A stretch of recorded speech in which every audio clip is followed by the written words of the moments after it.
So I thought I'd do a quick look round our garden in case you're interested. Starting with the slightly scruffy area outside the back door. Got some carrots on the go. They grow really well in these recycling boxes because whatever the weevily things that eat carrots can't jump, so apparently they can't get into it if they're a little bit off the ground. And I do love my carrots. Little bay. Some spare sweet peas. We did have a great big fig tree here, but it got really out of hand, so that got cut down a few months ago, and this is a bit that we saved, so there's a spare fig. We made this gate during lockdown, designed it and built it ourselves, and it's still working, so I'm rather pleased with that. Not very interesting, but quite good for us. Rosemary. Some sort of daisy that we planted but can't remember planting it. It's rather beautiful. Some more little bean plants on the way. Nigel designed the garden layout for us because it used to be just turf and very, very flat and boring, so we've got this little windy path through it that opens it up a bit with sleeper steps and gravel. We have a well. More technically, it's a Victorian soakaway, so back in the day there was a guttering pipe that ran from the sheds down the side of the garden and filled the well, and I think there's another one that comes from that side, but they've long since broken and they don't work, so instead we've got a plastic pipe that does the same job. So it's a very deep well, and it's a very well made one, and it still works, and I fitted this cast iron hand pump to it which works, so that's good for watering the garden. Trees, we've got a gladetsia tree, some sort of pineapple, fruity, like flowery tree. I don't know what it's called, we just call it a pineapple tree. And 2 apple trees. The sage underneath the gladetsia.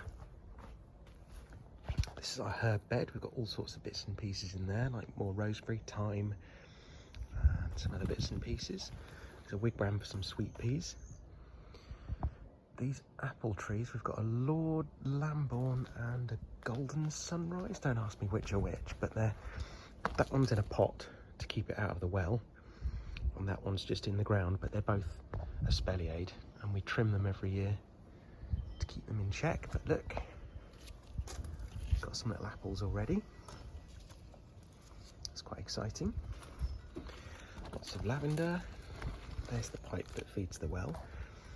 A rose, which Mark and Sarah gave us. Oh, look. Got a little flower on the way, that's good. Wigwam for peas. This is a hot bin composter, which is very exciting. It's insulated, so the compost goes in there and obviously gets hot naturally because of the fermentation, but this keeps the heat in, and the heat that builds up means that it composts quicker and drier. Plus any gloop that runs off you can collect and use as a natural fertiliser. So that's very good.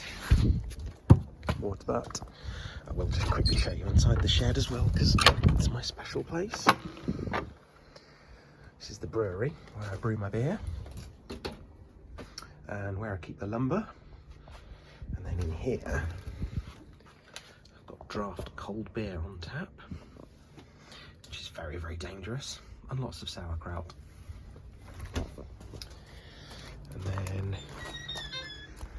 in this old one, which used to be the boot and shoe home workers shed, got the drum kit, bike and bits and pieces, rhubarb, more rhubarb, it's very important. That's doing all right. And that is a Caucasian spinach, I think, that we grow. You can eat it, it just goes loopy though and climbs everywhere.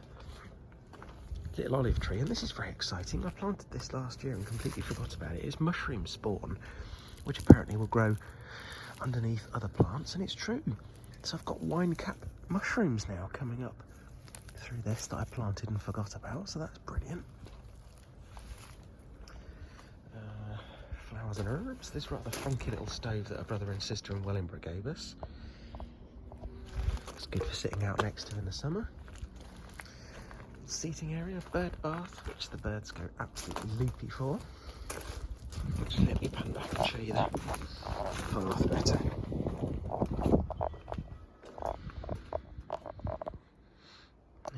that's us in a moment of relative quiet in Tresham Street.